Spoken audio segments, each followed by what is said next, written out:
Hello, everyone. Welcome to the Hypergamous Journey. My name is Denise.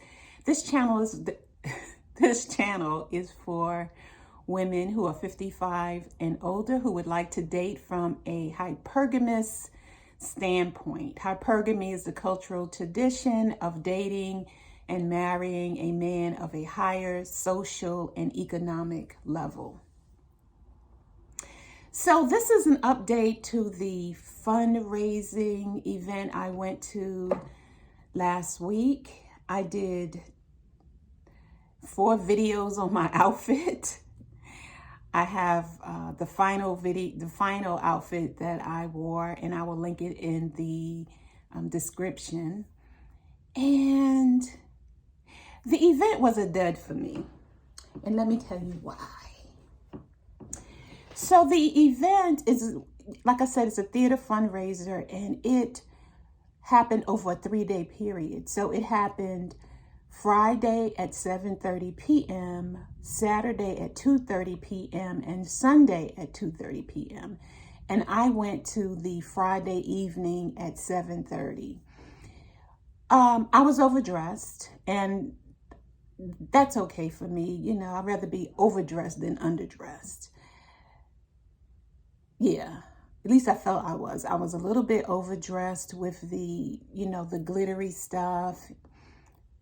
Basically with the glittery, my purse was a silver glitter, and then my earrings were glitter, and then I had the body art that glittered. So that's what made it a little bit overdressed, but not too much. It didn't make me feel uncomfortable.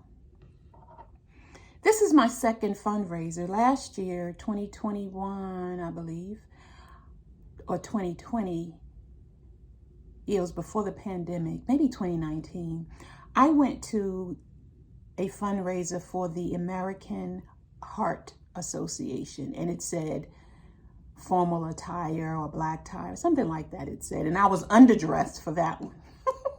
That was uncomfortable. So I just learned. I said, okay, well, this is my first time. I grant myself grace. Next time they say formal attire, formal attire. And I asked someone to go with me, so she knew, so she had on a gown. So anyway, it was okay.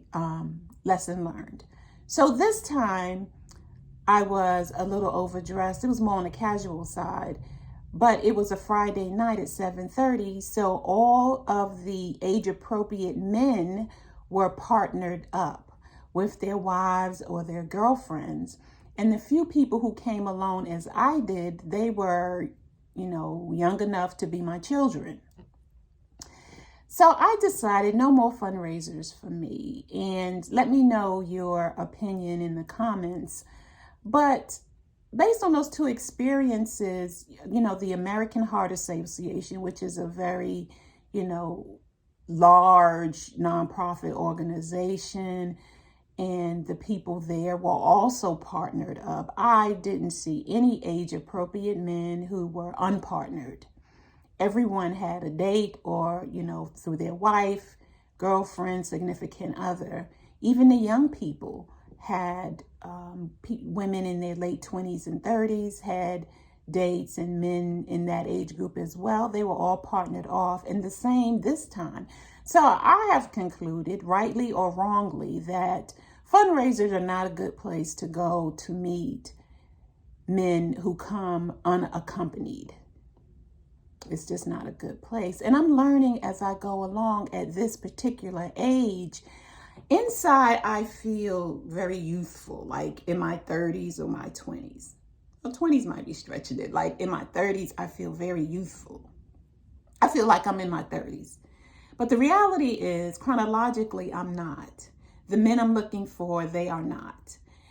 And their habits are different. So I still will go out at night. A lot of them will not, especially if they are single. They might, single and unpartnered, they may go out for lunch in the daytime and be home, by 7 p.m. or so. Whereas I don't have a problem being out later than that as a single woman. But the men I'm looking for in my age group, I think they don't do that. They do all their stuff in the early part of the day. So, so I stayed at the event from 7:30 to 9, and I left. And the reason I left, the program was going on, but I kept falling asleep. So that's an indication that, number one, I'm tired, but number two, I'm bored, because I can stay awake if I'm not very like extremely tired. And I never really hardly ever let myself get like just like dog tired. So, but when I'm bored, I start to fall asleep. And so that's what I was doing. And the event wasn't what I expected. I'm not really sure what I expected, but I didn't expect what I got, which was monologues and parts of plays. Like a couple of famous people came. I remember the guy when I first saw him in theater at that particular theater company, and now he is on, television and in Netflix movies and on the big screen in movies.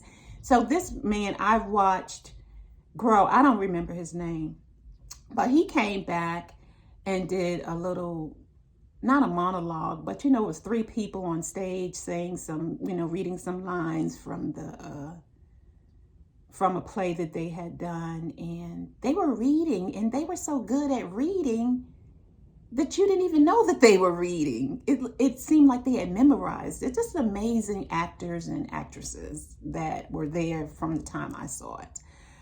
But I just left. So that's the update on the fundraiser. I left, and I stayed up 1 or 2 hours once I got home. Maybe longer than that, really. Just putting around in my outfit. I do that. When I go out and I think I look really good, regardless of whether I enjoyed it or it was a dud or it wasn't, I come home, I put on some music, and I start dancing around in my outfit for hours. For hours I do that. And it makes me feel good. And so when I'm tired, I take it off, take off my makeup, and I go to bed. But usually when I go out, I'm still on a high, I'm still on a high. So I will put around in my outfit, put on some music, dance for hours in my little outfit. And if I feel inspired, try on another outfit and say, okay, next time I go out, I'm going to, do this little combination right here. So that's what I do. Let me know if you do the same or something similar. Thank you for watching, and I will see you in the next video. Bye.